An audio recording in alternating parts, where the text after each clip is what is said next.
یہ بات تو مشہور ہے کہ مکے میں آبادی کا آغاز سیدنا اسماعیل علیہ السلام سے ہوا۔ آپ نے 137 سال کی عمر پائی اور تاحیات مکے کے سربراہ اور بیت اللہ کے متولی رہے۔ آپ کے بعد آپ کے دو صاحبزادگان نابت پھر قیدار یا قیدار پھر نابت یکے بعد دیگرے مکے کے والی ہوئے۔ ان کے بعد ان کے نانا مزاز بن عمرو جرہمی نے اقتدار اپنے ہاتھ میں لے لیا۔ اس طرح مکے کی سربراہی بنو جرہم کی طرف منتقل ہو گئی اور ایک مدت تک انہی کے ہاتھ میں رہی۔ سیدنا اسماعیل علیہ السلام کا زمانہ قریباً 2000 برس قبل مسیح ہے۔ اس حساب سے مکے میں قبیلہ جرہم کا وجود کوئی 2100 برس تک رہا اور ان کی حکمرانی قریباً 2000 برس تک رہی۔ بنو خزاعہ نے مکہ پر قبضہ کرنے کے بعد بنو بکر کو شامل کیے بغیر تنہا اپنی حکمرانی قائم کی۔ البتہ 3 اہم اور امتیازی منصب مضری قبائل کے حصے میں آئے۔ نمبر 1، حاجیوں کو عرفات سے مزدلفہ لے جانا اور یوم النفر یعنی 13 ذی الحجہ کو مینا سے روانگی کا پروانہ دینا۔ یہ حج کے سلسلے کا آخری دن ہے۔ یہ اعزاز الیاس بن مضر کے خاندان بنو غوث بن مرہ کو حاصل تھا۔ یہ صوفہ کہلاتے تھے۔ نمبر 2، 10 ذی الحجہ کی صبح کو مزدلفہ سے مینا کی جانب افاضہ یعنی روانگی۔ یہ اعزاز بنو عدوان کو حاصل تھا۔ نمبر 3، حرام مہینوں کو آگے پیچھے کرنا۔ یہ اعزاز بنو کنانہ کی ایک شاخ بنو تمیم بن عدی کو حاصل تھا۔ مکہ معظمہ پر بنو خزاعہ کا اقتدار کوئی 300 برس تک قائم رہا۔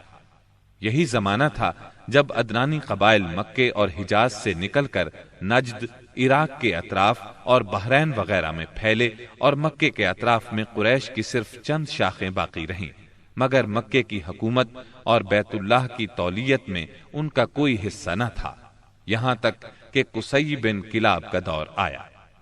قصی نے مکے کا بندوبست اس طرح کیا کہ قریش کو مکے کے اطراف سے بلا کر پورا شہر ان پر تقسیم کر دیا اور ہر خاندان کا ٹھکانہ مقرر کر دیا۔ البتہ مہینے آگے پیچھے کرنے والوں کو نیز آل صفوان، بنو عدوان اور بنو مرہ بن عوف کو ان کے مناصب پر برقرار رکھا، کیونکہ قصی سمجھتا تھا کہ یہ بھی دین ہے، اس میں رد و بدل کرنا درست نہیں۔ قصی کا ایک کارنامہ یہ بھی ہے کہ اس نے حرم کعبہ کے شمال میں دار الندوہ تعمیر کیا۔ اس کا دروازہ مسجد کی طرف تھا۔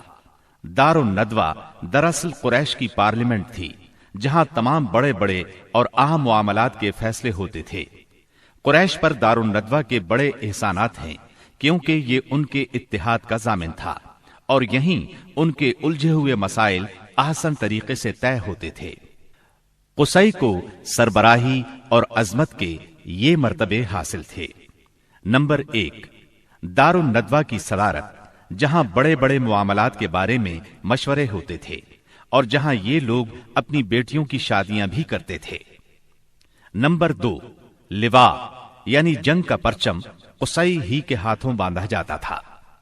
نمبر 3، حجابت یعنی خانہ کعبہ کی پاسبانی۔ اس کا مطلب یہ ہے کہ خانہ کعبہ کا دروازہ قصی ہی کھولتا تھا۔ خانہ کعبہ کی خدمت اسی کے ذمے تھی، چابی بردار بھی وہی تھا۔ نمبر 4، سقایا یعنی پانی پلانا۔ اس کی صورت کچھ یوں تھی کہ حوض میں حاجیوں کے لیے پانی بھر دیا جاتا تھا، اس میں کچھ کھجور اور کشمش ڈال کر اسے شیریں بنایا جاتا تھا۔ حجاج جب مکے آتے تو اسے پیتے تھے۔ نمبر 5، رفادہ یعنی حاجیوں کی میزبانی۔ حاجیوں کے لیے بطور ضیافت کھانا تیار کیا جاتا تھا۔ اس مقصد کے لیے قصی نے قریش پر ایک خاص رقم مقرر کر رکھی تھی۔ یہ رقم حج کے موسم میں قصی کے پاس جمع ہو جاتی تھی۔ وہ اس رقم سے حاجیوں کے لیے کھانا تیار کراتا تھا۔ جو لوگ تنگ دست ہوتے یا جن کے پاس توشہ نہ ہوتا وہ یہی کھانا کھاتے تھے۔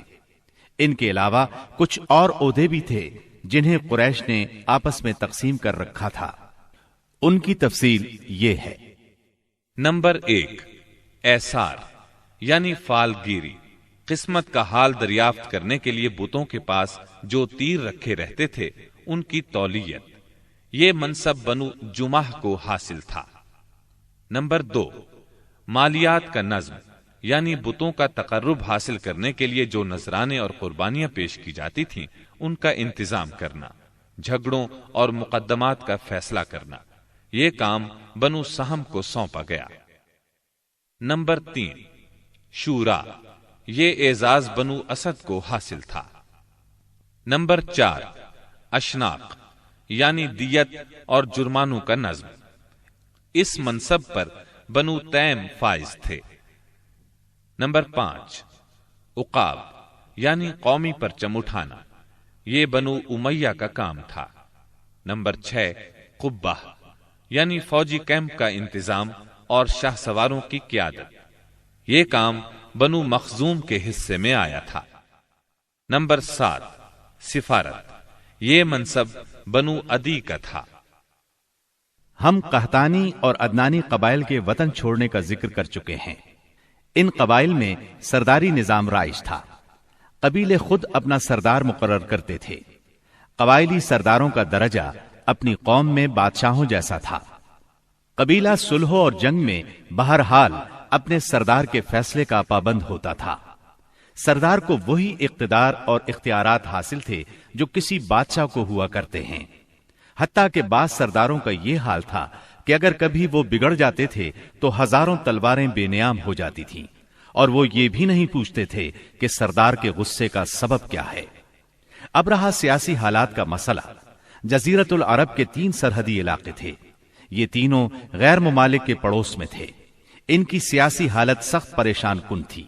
وہاں انتشار کی کیفیت تھی، صورتحال زوال پذیر تھی۔